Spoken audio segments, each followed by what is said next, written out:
Bom, gente, vamos lá então. Na aula de hoje a gente vai dar sequência aos ciclos de geração de potência a gás.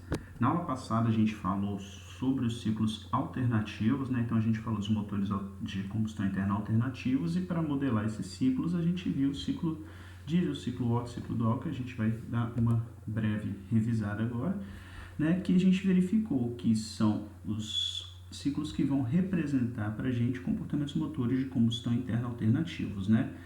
Então, esses ciclos eles podem ter a ignição motivada pela centelha ou pela compressão, e dependendo de qual for o processo, a gente vai modelar o ciclo pelo ciclo Otto ou pelo ciclo diesel, e também a gente viu o ciclo dual, que era uma aproximação ainda mais próxima, vamos dizer assim, né, da realidade, principalmente do processo de combustão.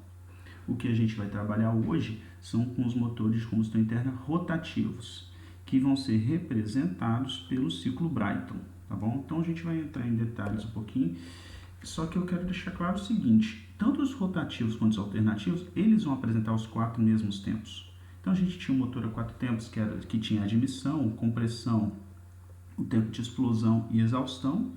Isso também vai acontecer nos motores rotativos. Porém, nos alternativos, isso tudo ocorria no mesmo espaço, né? Dentro do conjunto cilindro-pistão aqui, nesse mesmo volume a gente tinha os 4 tempos, enquanto no motor rotativo a gente vai ter todas essas fases acontecendo ao longo de todo o equipamento. Então a gente vai ter volumes de controle separados, que a gente vai fazer para a nossa análise, modelagem termodinâmica, né? E todos os 4 tempos vão ocorrendo cada um em um pedaço do nosso equipamento, ao contrário do que ocorreu nos motores alternativos, que era tudo dentro do mesmo volume.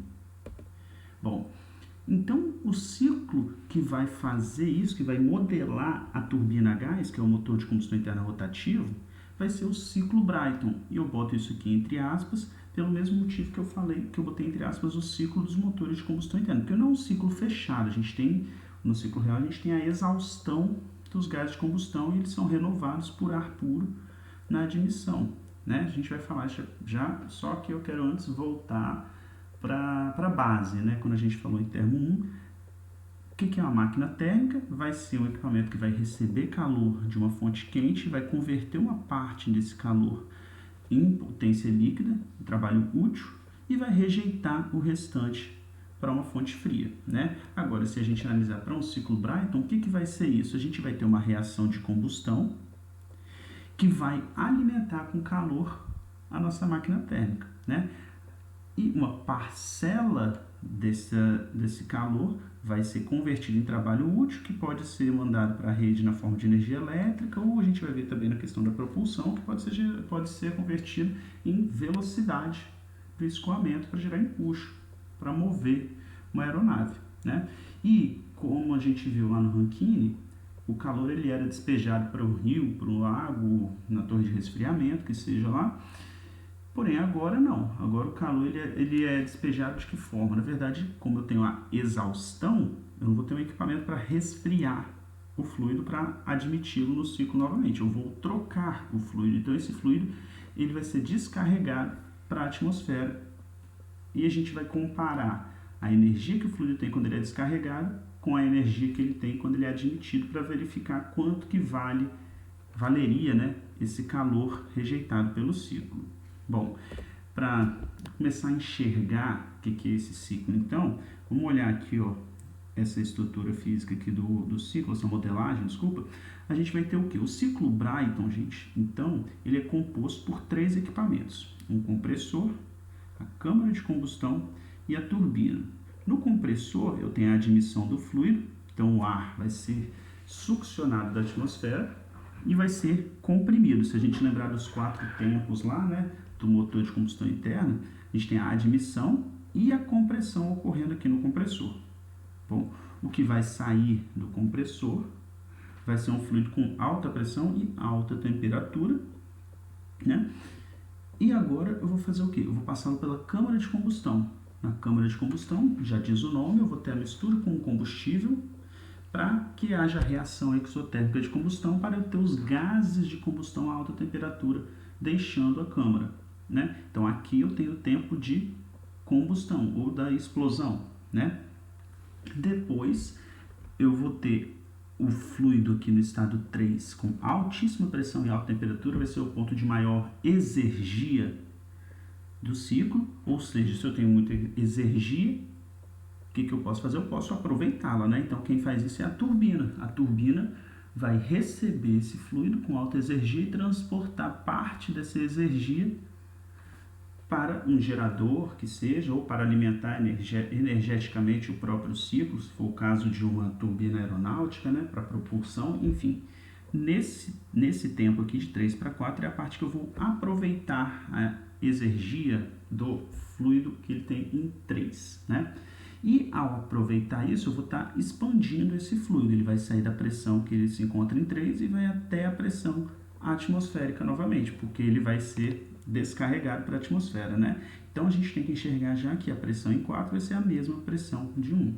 Então, no ciclo real, se a gente olhar aqui, a gente tem ar puro entrando aqui no compressor e na turbina, na exaustão, a gente vai ter os gases de combustão, porque aqui na câmara eu tenho a reação, né? Eu entro com ar combustível e saio com gases de combustão. Aqui a gente tem uma imagem para ter uma noçãozinha mais ou menos do que é esse ciclo aqui. Esse aqui é até um pouquinho a mais, é algo que a gente vai falar nas próximas aulas sobre o ciclo combinado, mas aqui para ter uma noção, ao contrário do que acontecia no Rankine, de eu ter vários pontos onde cada processo ocorre, o ciclo Brayton está aqui dentro, está tudo aqui, vou mostrar já já. Então a gente tem a admissão, o ar vai entrar aqui, vai passar por todos esses processos, vai ser descarregado aqui, nessa aqui é chamada de caldeira de recuperação, que a gente vai falar mais para frente, beleza? Então, isso aqui, eu vou até deixar um vídeo aqui, depois vocês cliquem aqui, para vocês assistirem um vídeo mesmo, que só eu falando às vezes não é suficiente. Eu prefiro que vocês enxerguem a animação, tudo ali, para vocês entenderem. Aí, junto com o conceito do que eu estou falando, isso vai formar algo mais concreto na cabeça de vocês, né? Mas isso aqui, então, é o ciclo Brayton, o equipamento, né? É a turbina a gás. O que acontece? Eu tenho o eixo aqui, o ar vai ser admitido, passar pelo compressor. Depois de vários estágios de compressão, esse aqui é um compressor axial, ele entra na câmara de combustão, onde o combustível vai ser admitido aqui, vai encontrar com ar de alta pressão e alta temperatura, e vai entrar em combustão, vai reagir e vai se formar o quê? Gases de combustão com altíssima temperatura. Então aqui eu tenho muita energia acumulada. Então agora a turbina vai ser movida por esses gases para gerar trabalho. E depois esses gases são descarregados. Beleza? Então isso aqui consiste no ciclo Brayton. Novamente lembrando por que está entre aspas, porque o ar se renova, né? O fluido de trabalho ele se renova, ele é trocado quando ele sai da turbina e quando ele entra no compressor, são dois fluidos diferentes. Beleza? Bom, então assim como a gente fez para os motores de combustão interna, a gente também vai fazer algumas simplificações aqui no ciclo Brayton para a gente conseguir analisá-lo de uma forma mais direta, né? Então, a gente vai fazer a mesma análise a padrão, que leva em conta aquelas mesmas considerações que a gente fez para os motores de combustão interna alternativos, que é o quê? O que vai circular pelo ciclo o tempo inteiro vai ser ar, então não há mais essa entrada de combustível, a gente vai ter sempre ar passando aqui, e não, como vai ser só ar, não vai ter essa reação de combustão. Vai ter, então, uma adição de calor por uma fonte externa, que vai fazer com que o ar saia da temperatura 2 e chegue na temperatura 3, que seria a temperatura dos gases de combustão que seriam admitidos na turbina, né?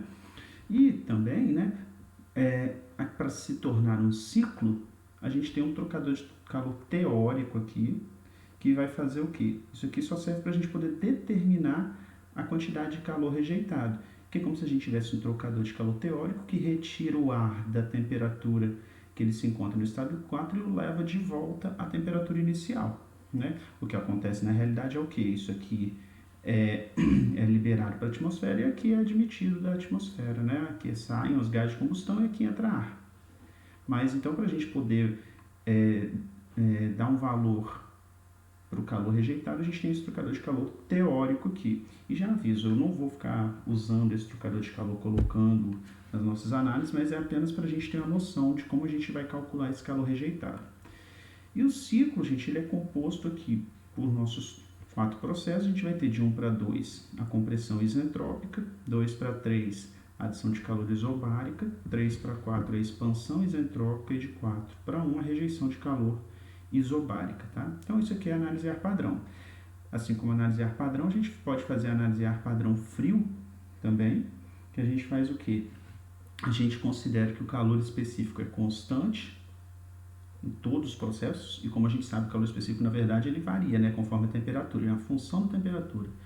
Porém, a gente vai considerá-lo constante na análise ar padrão frio e vamos pegar o valor desse calor específico com a temperatura ambiente. Então, vamos dizer que o tempo inteiro ele vai estar com um calor específico equivalente ao calor específico se o ar estivesse a 25 graus Celsius. E qual é a conclusão disso? Que a gente consegue modelar esse ciclo em função das temperaturas apenas, que calor específico, CP, né, DH/dt, a gente vai falar isso mais para frente. Então, variação da entalpia se torna CP ΔT. Beleza? Mas isso aí a gente vai falar já já. Então, vamos em frente. Sobre o ciclo Brayton, a gente tem algumas vantagens e desvantagens que eu vou discutir rapidinho aqui. A relação peso-potência, eu comecei a falar lá atrás, que é o quê? Ao contrário do Rankine, que a gente precisa de uma planta com muito espaço para caldeira, depois o espaço da turbina a gás, depois o condensador, bomba, cada uma tendo o seu local isolado, a gente tem tudo isso junto no Brayton. Então é um único compartimento que representa a turbina a gás ali. Então ela tem uma relação peso-potência, então por ela ser muito menor, muito grande, bem maior que no Rankine, por exemplo. Ela também consegue operar com temperaturas mais altas do que as temperaturas do ciclo Rankine. Então, se a gente lembrar da fórmula de Carnot, 1 menos temperatura de fonte fria sobre temperatura de fonte quente, quanto maior for a temperatura da fonte quente, ou seja, a temperatura com que a gente está adicionando calor, maior é a capacidade de ter a sua eficiência elevada, maior será a sua eficiência. Beleza? Então, o ciclo Brayton tem essa vantagem.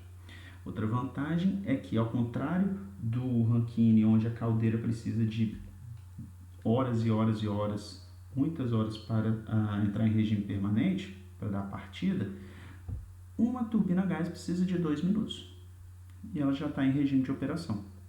Uma grande vantagem, né? Então a gente tem uma economia de combustível muito grande na questão da partida, no transiente. Além disso, agora a gente vai para uma desvantagem, que é o quê? Alta temperatura dos gases de exaustão. Então, eu estou rejeitando aqui um fluido que está com... ele sai a 500 graus Celsius às vezes, então ele ainda tem muita energia. E eu estou descarregando isso para a atmosfera, então eu estou desperdiçando. Isso é uma desvantagem. Se não for a maior desvantagem, é uma das maiores vantagens da turbina a gás. E aí é aqui que a gente atua, principalmente aqui, que a gente atua para melhorar a eficiência desse ciclo. E outro desvantagem é o quê? Compressão de um fluido compressível. No Rankine, a gente tinha a bomba que comprimia líquido, né? E a gente viu lá em termo 1, quando a gente estava deduzindo as equações TDS, lá uma que a gente chegou foi, no final das contas, que o trabalho pode ser calculado pela integral de VDP, né? Se for um processo reversível, internamente reversível.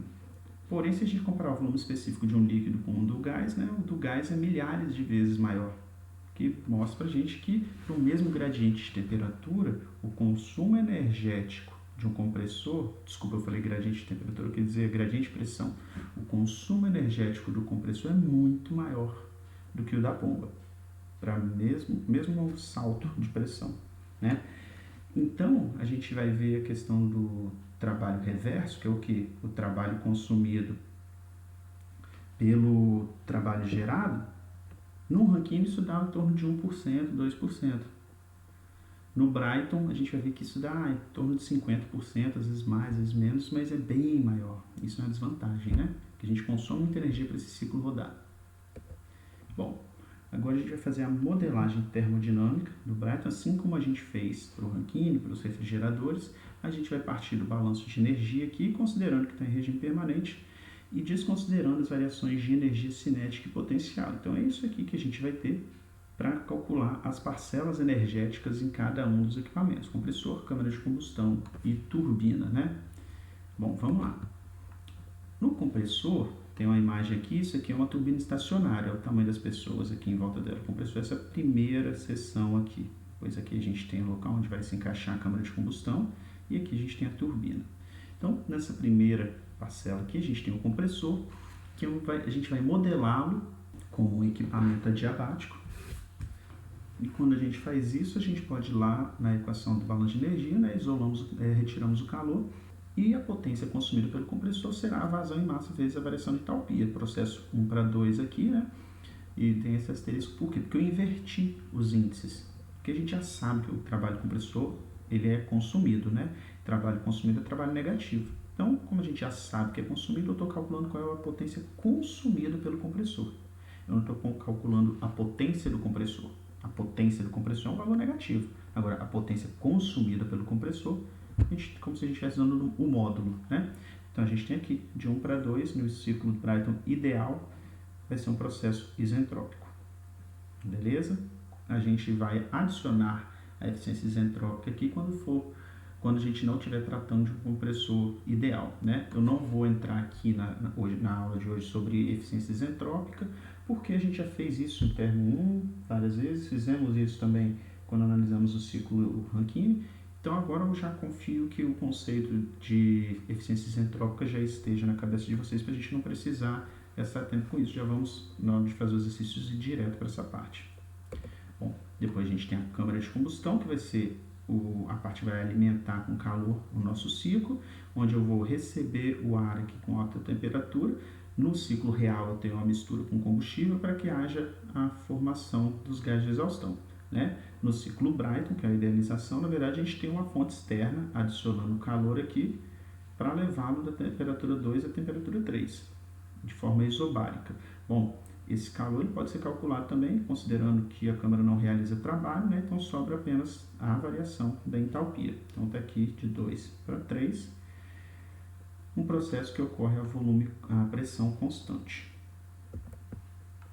Depois a gente tem a turbina, que é essa outra seção aqui, que vai operar de forma diabática para calcular a potência gerada pela turbina.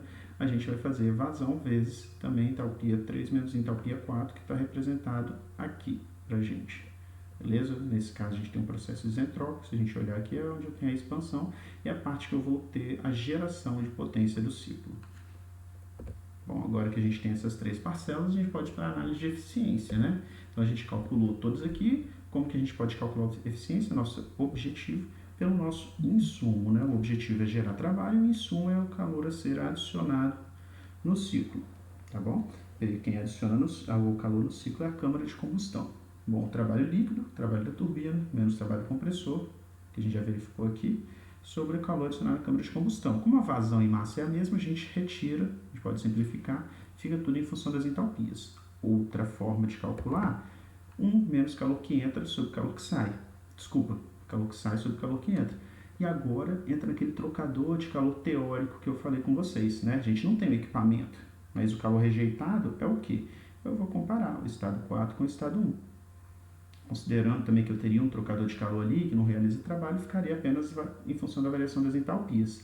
Então, a eficiência pode ser calculada 1 menos calor que sai, H4 menos H1, sobre o calor que entra, H3 menos H2. Né? Essa é a análise ar padrão. Para a gente fazer a análise ar padrão frio, a gente vai considerar aqui, lembrando, calor específico CP, calor específico a pressão constante, DHDT, né? Se ele na análise ar padrão frio, como eu falei anteriormente, a gente pode considerá-lo constante. Então a gente joga esse dt para cá, realiza integra dos dois lados, CP é constante, ele sai da integral. Então CP ΔT é igual a ΔH. Então agora vai ficar tudo em função das temperaturas.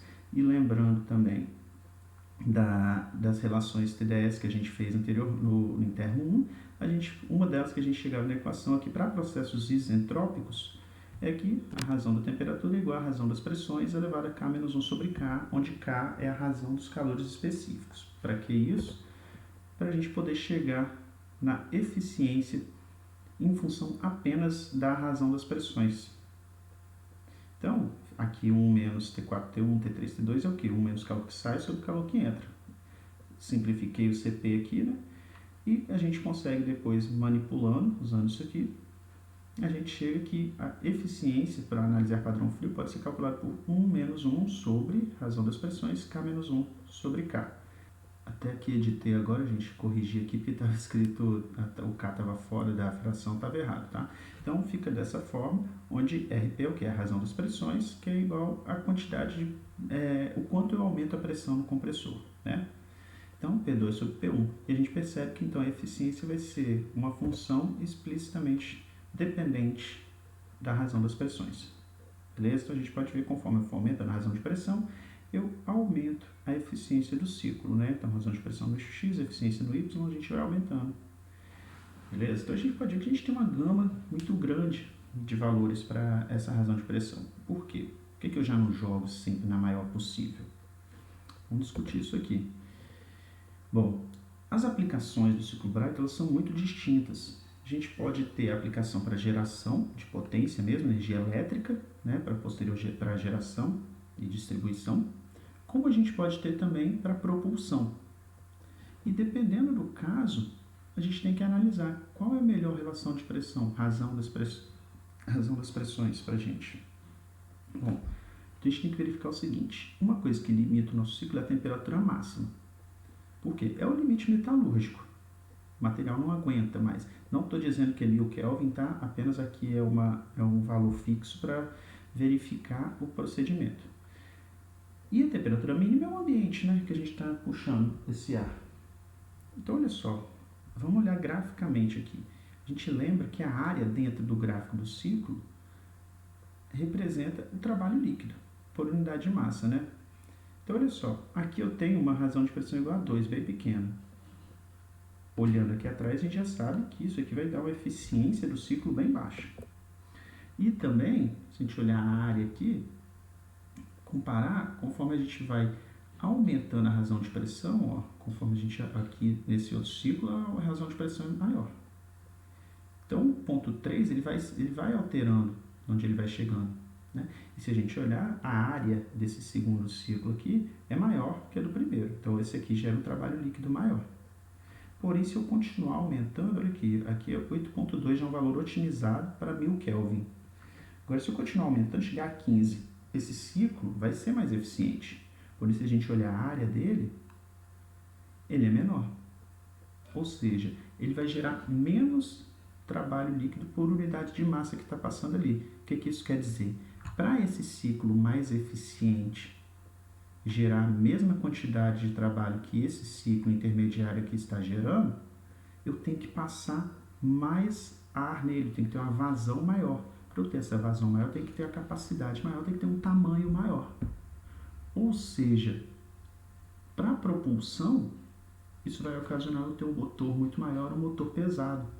Então, isso não é interessante. Para a propulsão, é mais interessante eu ter um motor que gere o máximo de trabalho possível com o menor tamanho possível, dada a minha demanda.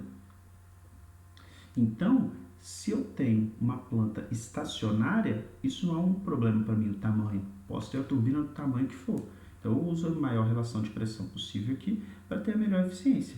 Agora, se eu tenho um motor para propulsão, eu vou querer gerar o máximo de trabalho com o menor tamanho possível. Então, a gente vai ter que ponderar isso aqui, tá bom? Então, não é uma análise simples e direta. Vou pegar a maior relação de pressão possível e vou usá-la sempre. Não, por isso que a gente tem uma gama de valores muito extensa da nossa relação de pressão. Porque, dado o meu limitante de temperatura, eu vou ter uma razão de pressão ótima para gerar o máximo de trabalho possível. Beleza? Bom, então a gente fecha os conceitos aqui. E agora a gente vai passar para a parte da resolução do exercício para fixar o conteúdo. Vamos fazer um exercício sobre um ciclo Brighton. Primeiro vai ser a análise mais básica, né? Vamos lá. Então a gente tem o seguinte, então vamos ter o ciclo Brighton aqui, a configuração mais simples aqui, compressor, câmara de combustão e turbina. Aí vamos ver o que o enunciado diz para a gente. Então, o ciclo de Brighton ideal, ar padrão. Então, já muitas informações aqui já nessas primeiras palavras. É ideal, então a gente vai considerar compressor e turbina operando de formas isentrópicas. E ar padrão quer dizer que a nossa análise vai ser toda com base nas entalpias, não vamos ficar dependendo de temperaturas, né? Quer dizer, não vamos usar diretamente as temperaturas para calcular nossas parcelas energéticas. Então, vamos lá. Então, esse ciclo opera em regime permanente, com condições de entrada do compressor de 300 Kelvin e 100 kPa. E uma temperatura de entrada na turbina fixa de 1700 Kelvin. Então, estado 3, 1700 Kelvin. Para o ciclo, determine o trabalho líquido desenvolvido por unidade de fluxo de massa em kJ por quilograma e eficiência térmica para uma razão de pressão no compressor de 8. Trace o trabalho líquido desenvolvido por unidade do fluxo de massa em kJ por quilograma e a eficiência térmica, cada um contra a razão de pressão no condensador variando de 2,50. Né? Então, o que a gente vai fazer? Primeiro, para a razão fixa de 8, a gente vai analisar esse ciclo. Vamos calcular a eficiência e potência líquida. E depois, a gente vai variar a razão de pressão de 2 até 50 e vamos ver o que isso vai fazendo se a gente tem um ponto ótimo. Por exemplo, para verificar a potência, o trabalho líquido desenvolvido. A eficiência a gente já viu que não, né? Se a gente for aumentando indefinidamente a razão de pressão, ela vai sempre aumentando, né? De forma assintótica, cada vez menos, né? Porém, ela vai aumentando. Então, vamos lá para o IT para a gente poder resolver. Então, tá aqui, né? O nosso enunciado e o ciclo. Agora a gente tem 4 estados para analisar. Então, vamos aqui um de cada vez. Estado 1, né? O estado 1 ele já nos passou a temperatura, que a temperatura vai ser igual a 300 Kelvin.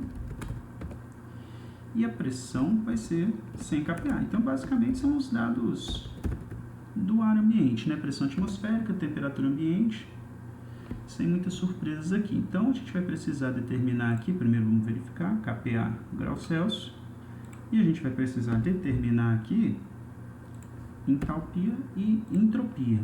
Então, a gente tem aqui como análise para um gás ideal, entalpia depende apenas da temperatura, a entropia não, né? Temperatura e pressão.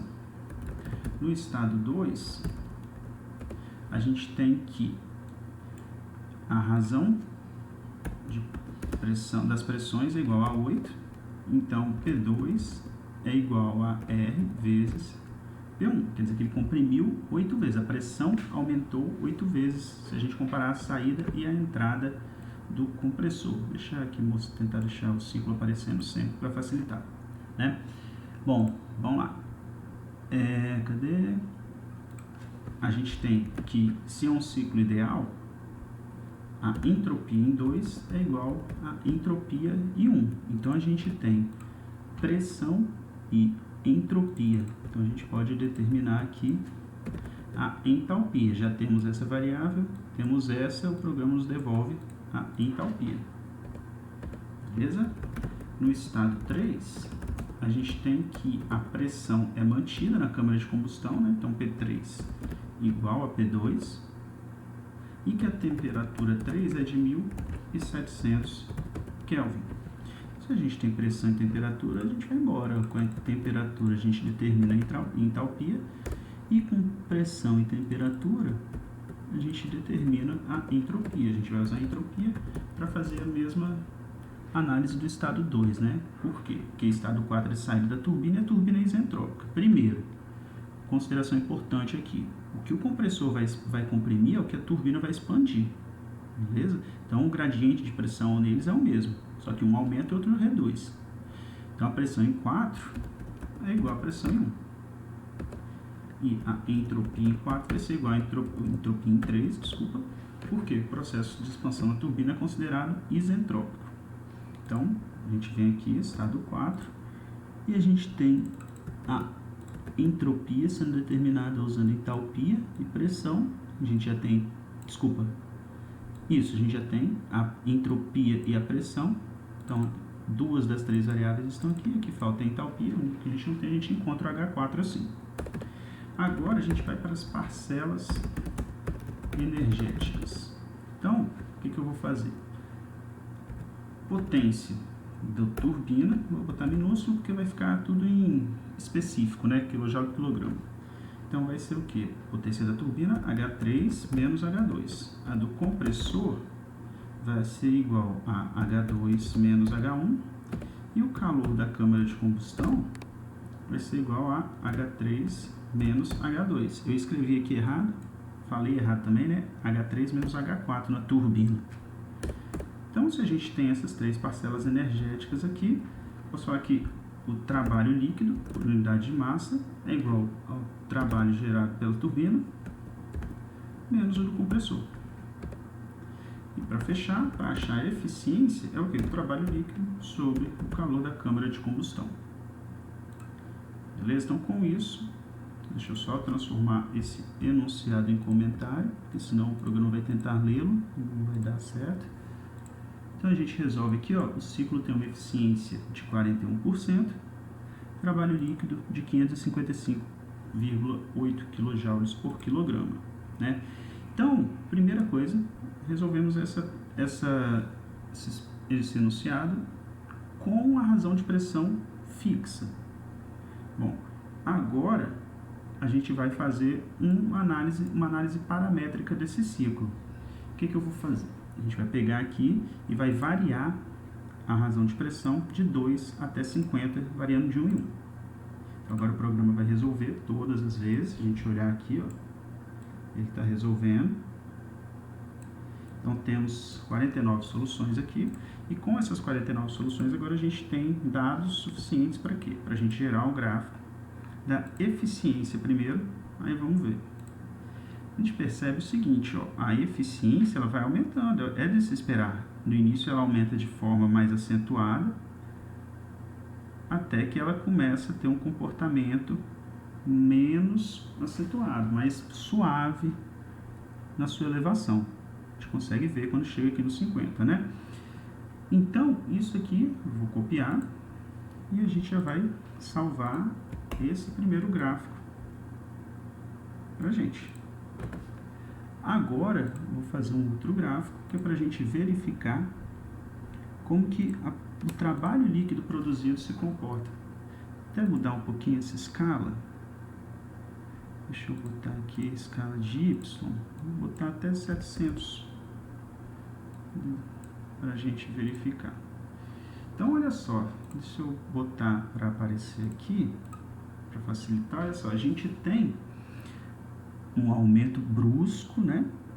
Conforme a relação de pressão começa a aumentar, porém a gente chega num ponto ótimo, aproximadamente aqui, na casa dos 28, ou seja, quando o compressor aumentar a pressão 28 vezes em relação ao estado de saída com a relação à entrada, a gente tem um máximo de trabalho produzido por unidade de massa. Além disso, a gente começa a perceber que esse valor vai caindo. O que a gente pode fazer? A gente pode expandir essa análise nossa, só para a gente conseguir enxergar além desses 50, vou aumentar. Vamos fazer o seguinte, ao invés de ir até 50, vai até 100.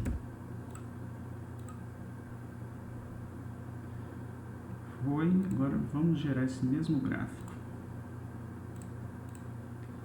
Olha só, agora ficou mais acentuado, gostei assim. Vamos deixar aqui até os 700 e em X vamos mostrar a grade. Olha só, a gente tem aqui por volta do 30, 28, antes estava mais fácil chegar ao valor máximo, né? Mas eu prefiro assim que a gente consegue ver, olha só, que tem uma queda acentuada se a gente começar a aumentar muito. A eficiência com certeza vai continuar aumentando. Porém, a gente percebe que a queda no trabalho líquido gerado vai acontecendo conforme a gente aumenta a razão de pressão no compressor. Então, deixa eu salvar esse aqui também pra gente.